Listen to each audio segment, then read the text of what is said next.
Hi everyone! In today's course, we'll focus on the EVPN L3VPNv6 over SRv6 TE Policy scenario. From the perspective of the control plane, EVPN is a BGP-specific extension. L3VPNv6 indicates that IPv6 is deployed between CEs, which access PEs through L3VPN.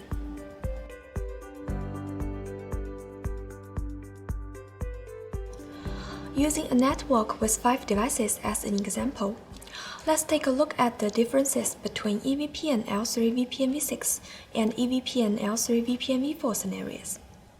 The configuration roadmap for this scenario is as follows. First, enable ECs on P1, the P, and the P2 to achieve basic root reachability. The configurations in this step are the same as those in the EVPN L3VPNv4 scenario. Second, configure an SRv6 TE policy between P1 and P2.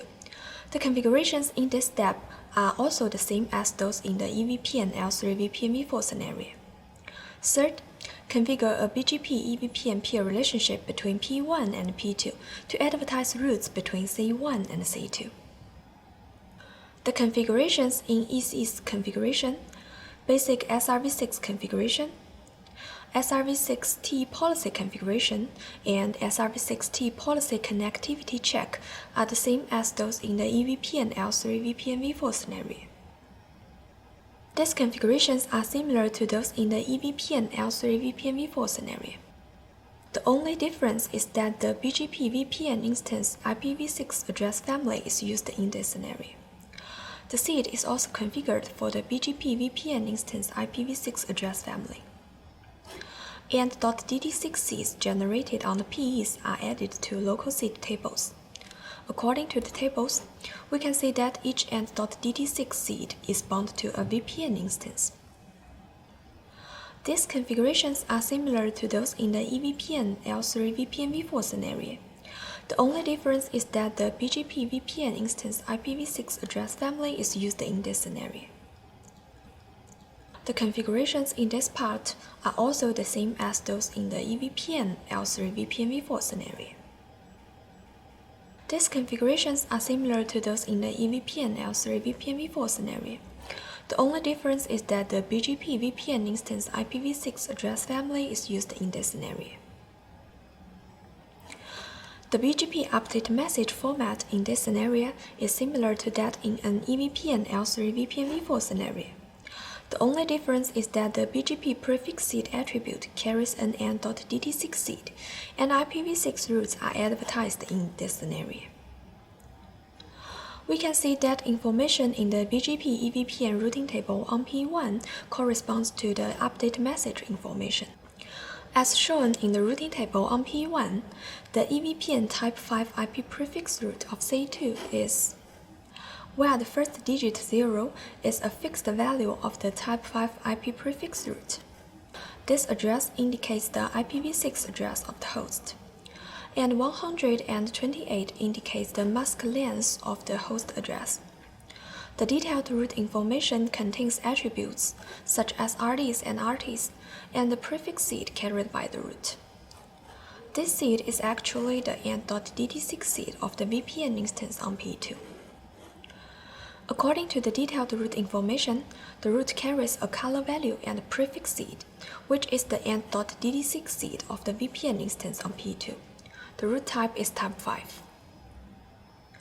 Next, let's verify the configuration. We can see that the preferred BGP route on a PE first enters the IPv6 routing table of the corresponding VPN instance.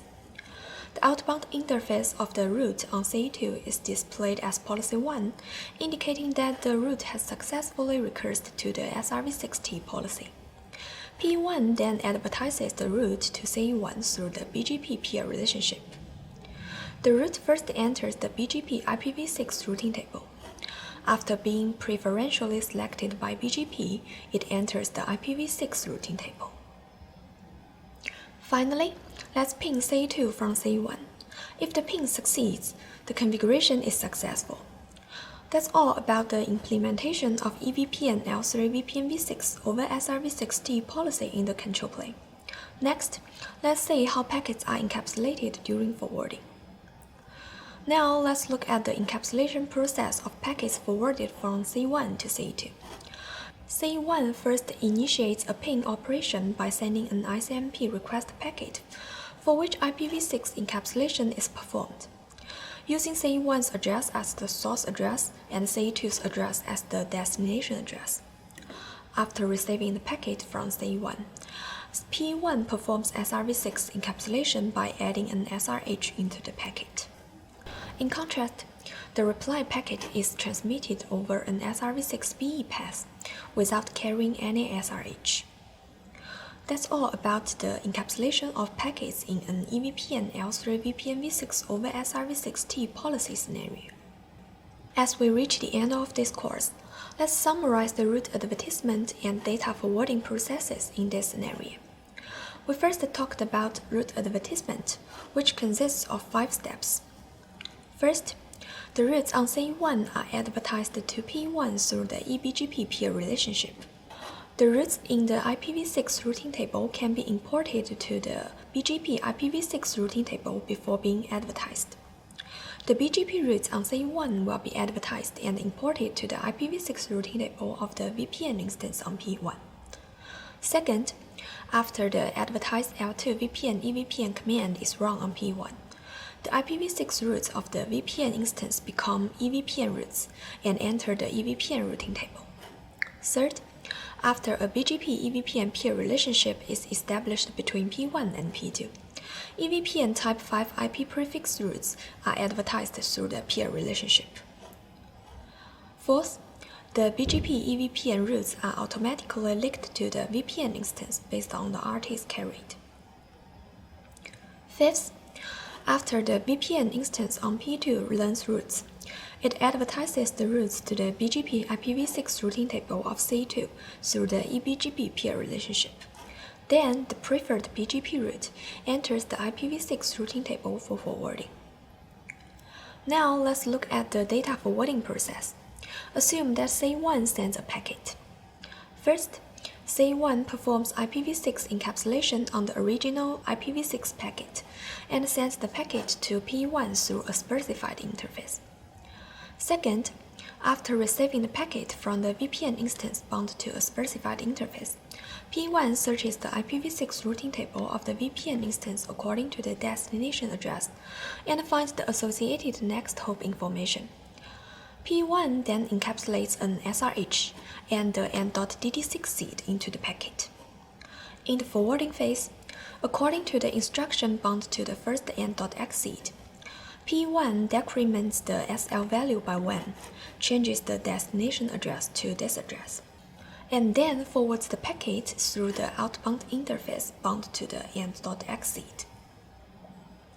Third, the P searches the local seed table according to the outer destination address and finds a matching n.x seed.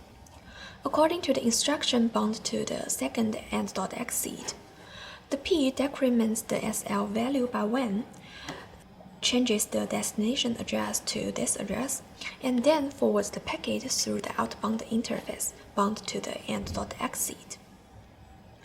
Fourth, P2 searches the local seed table according to the outer destination address and finds a matching n.dd6 seed.